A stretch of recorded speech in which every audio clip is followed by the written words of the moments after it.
Bienvenue donc pour cette conférence de presse pour Hexagone MMA 13. Non, il est tôt, je sais, il fait moche dehors, on est à Paris, l'une des pires villes du monde, je sais, mais c'est pas une raison pour ne pas faire du bruit. Bienvenue à la conférence de presse pour Hexagone MMA 13.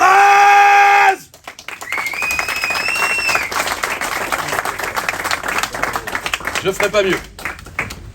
Rassurez-vous, je vais arrêter de hurler. Rendez-vous bien sûr le 26 janvier prochain au Zénith de Paris pour cette grande réunion Hexagone MMA 13. 26 janvier, Zénith de Paris. C'est vraiment ce qu'il faut retenir de mes premières paroles. Tout le reste, vous pouvez oublier. Et avant tout, je voudrais également remercier Villa M et Yacine Beraba qui nous a accueillis aujourd'hui dans ce magnifique lieu. Vous pouvez l'applaudir, c'est un très bel accueil qu'il nous fait aujourd'hui.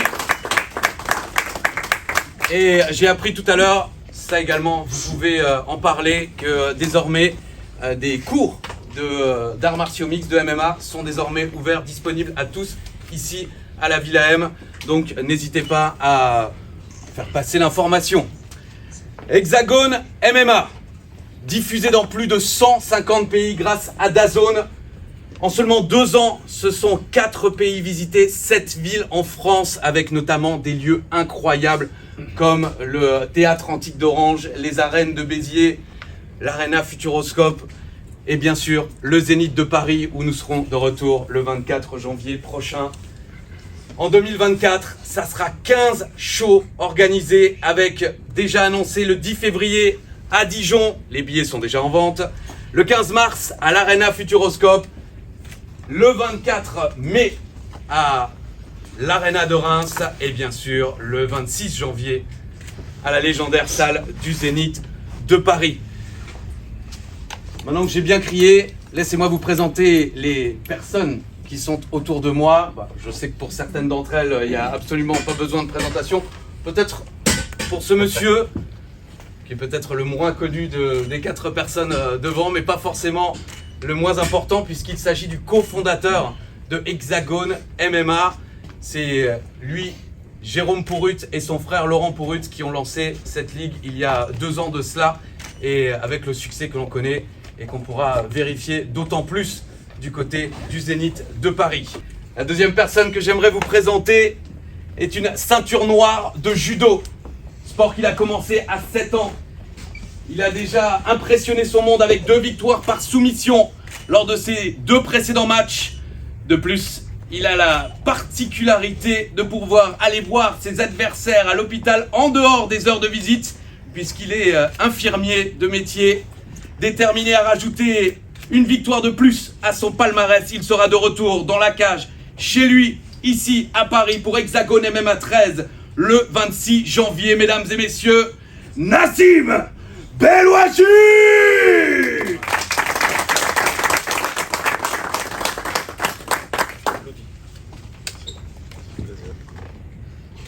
Très détendu, ils s'applaudissent, ils sont contents de se retrouver. Nous également. La deuxième personne que je vais vous présenter, dès que j'aurai retrouvé mon écriture de médecin légiste, après 10 ans de boxe amateur, 2 ans à l'INSEP, il décide de se lancer dans les arts martiaux mixtes. La suite, ce sont 6 victoires, dont 3 KO au premier round. Alors c'est vrai, en juin dernier, son dernier match ne s'est pas forcément terminé comme il l'espérait. Cependant, si vous le suivez sur les réseaux sociaux, @MehdiBenLakhtar sur Instagram, n'hésitez pas. Vous savez qu'il va reprendre à son compte la citation de Winston Churchill. Il n'y a qu'une seule réponse à la défaite, et c'est la victoire. Il sera dans la cage face à Oswald Fedorovich pour le co-main event de Hexagone MMA 13, Mehdi Benlakhtar!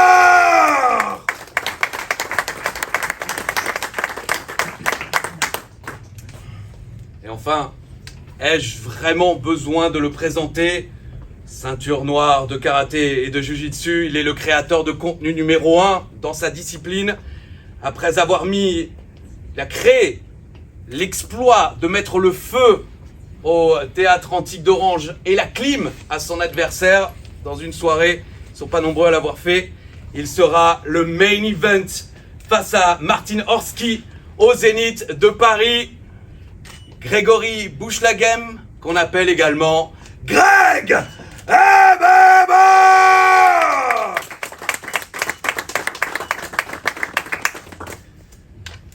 Avant de poursuivre, je vais me redresser à nouveau à notre patron. C'est quand même lui qui paye les factures et les chèques.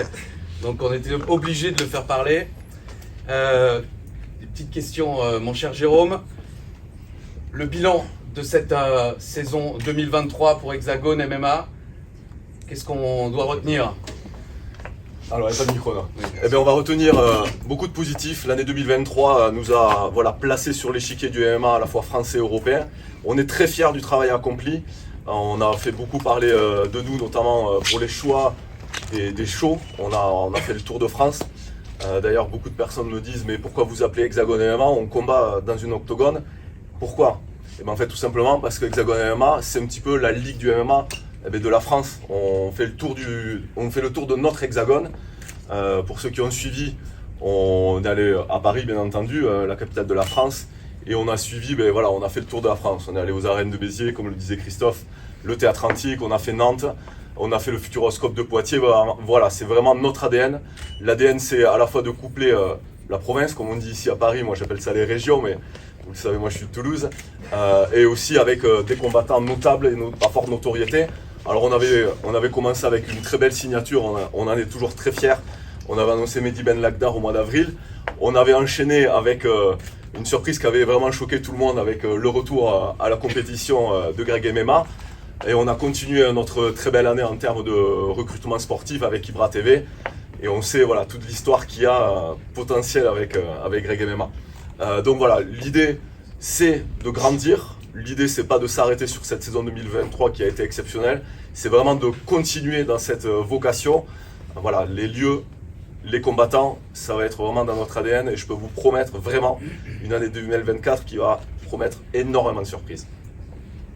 Et justement, cette année 2024, on commence en janvier au Zénith de Paris. Déjà 15 shows annoncés, même si toutes les dates ne sont pas encore précisées.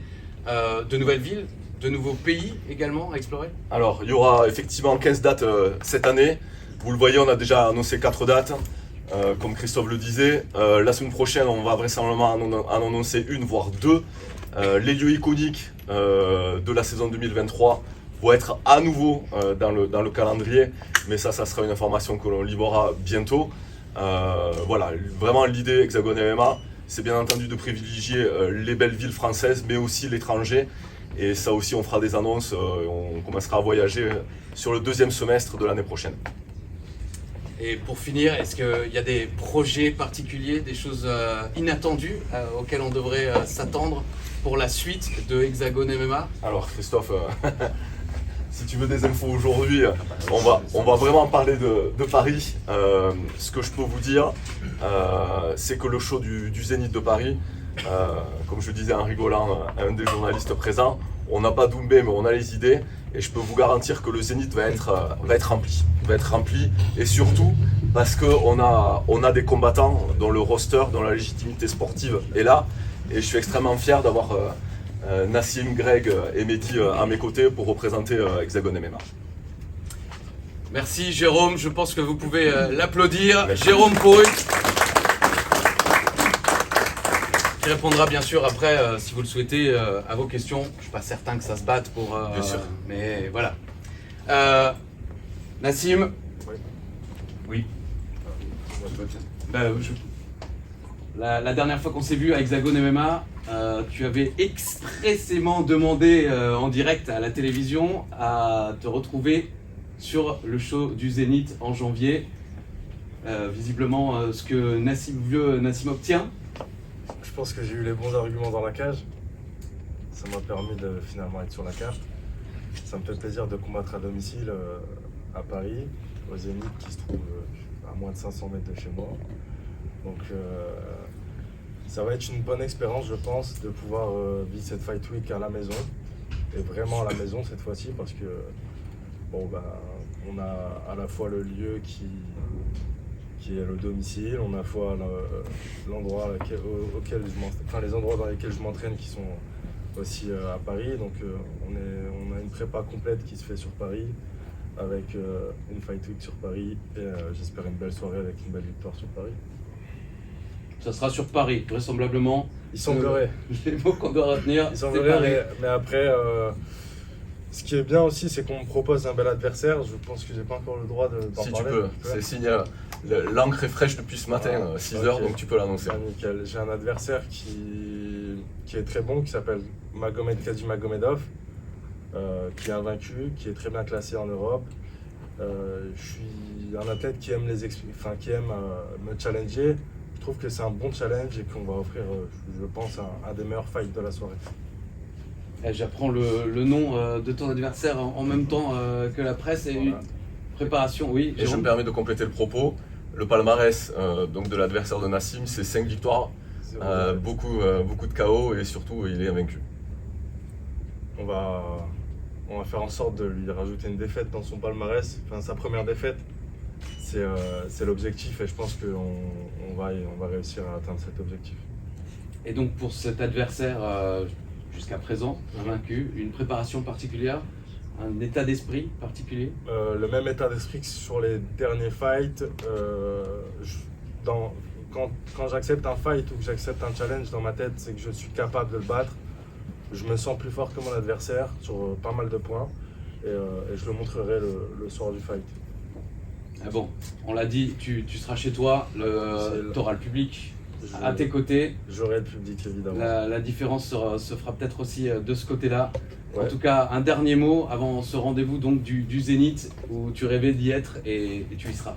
Déjà, je remercie Hexagon MMA de m'offrir l'opportunité d'être au Zénith de Paris devant mon public.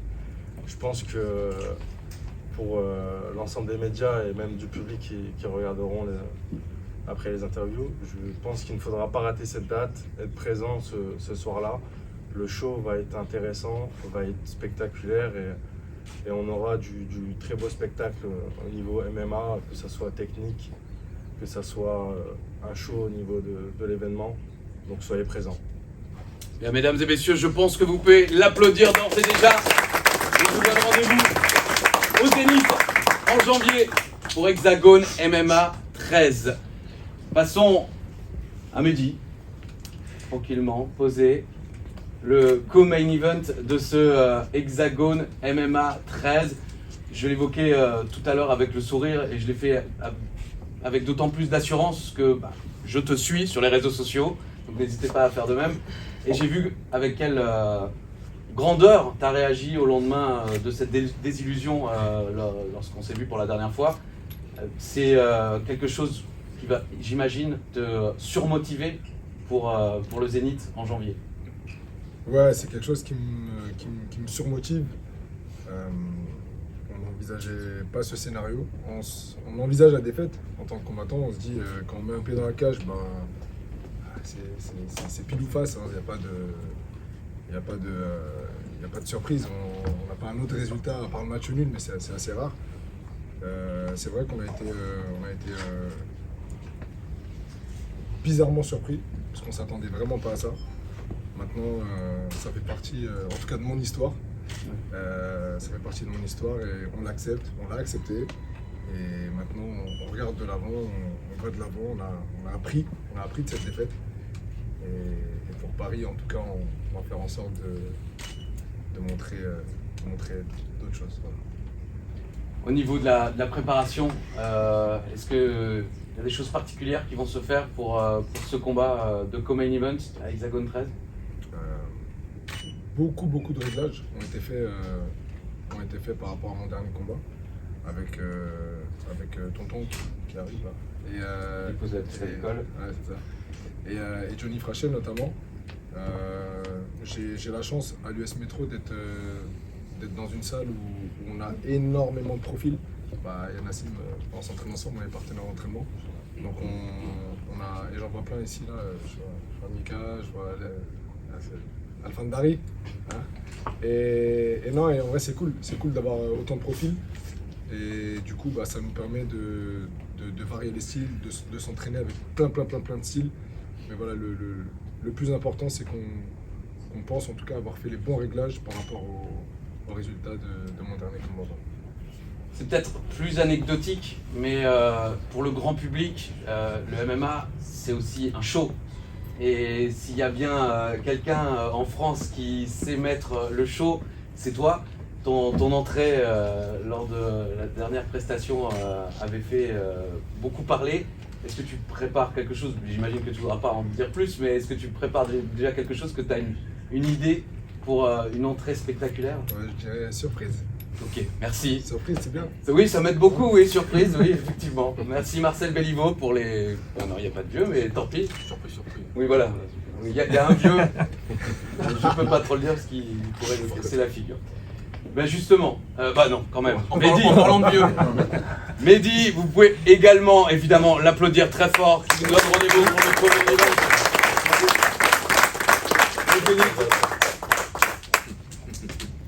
Et donc, l'éternel jeune, Bien. qui a effectué un retour fracassant dans la cage au théâtre Antique d'Orange, une victoire expéditive. Qu'est-ce que tu retiens de cette soirée folle, dans ce lieu fou? Bah déjà c'est l'ambiance qui est exceptionnelle, 6000 personnes, t'es chauffé à blanc. Et voilà cette émotion qui est toujours présente quand tu rentres dans une cage, que ce soit justement dans une arène bondée ou quand je combattais à l'époque dans des discothèques un peu pourries. Donc il y a toujours cette émotion. De toute façon à la fin c'est deux combattants qui sont l'un face à l'autre. Le public on a tendance à l'oublier, on le voit avant, on le voit après, mais c'est sûr que ça peut être toujours chaud au cœur de combattre devant son public. Ça sera sans doute une réaction similaire du côté du Zénith. Cette fois, ton adversaire sort aussi d'une victoire. Il a vaincu Crésus lors de leur dernier affrontement. Même question qu'à tes camarades. Au niveau préparation, est-ce que quelque chose va changer? Est-ce que ça sera pareil que pour le théâtre antique? Le gars, c'est un ancien champion de sport de force, donc il a l'habitude de haut niveau. Il faudra que je sois réglé au millimètre au niveau physique. Je m'étais flingué le genou avant mon dernier combat, donc je ne pouvais pas aller au sol. Donc voilà, donc il n'y a pas de pépin physique pour le moment, il n'y en aura pas. Et j'ai vu les failles de mon adversaire et je vais les exploiter au maximum. A priori, je vais être devant lui, mais c'est quelqu'un qui lâche pas l'affaire, qui est solide et qui aime prendre des coups. Donc s'il aime prendre des coups, je vais lui en donner. C'est pour ça que je suis là. Donc, on reconnaît là ta gentillesse. Je donne. Et ta main sur le cœur et dans la gueule de l'adversaire, c'est cadeau. C'est cadeau. Oui, je vois. Bon, Jérôme l'a cité tout à l'heure. Quand on parle de Grey MMA en cage, tout le monde cite le nom d'Ibra TV. Ça va, les relations sont bonnes, les discussions se font, les connexions se passent. Oui, Ibra, tout va bien. De toute façon, j'ai croisé à Bayonne.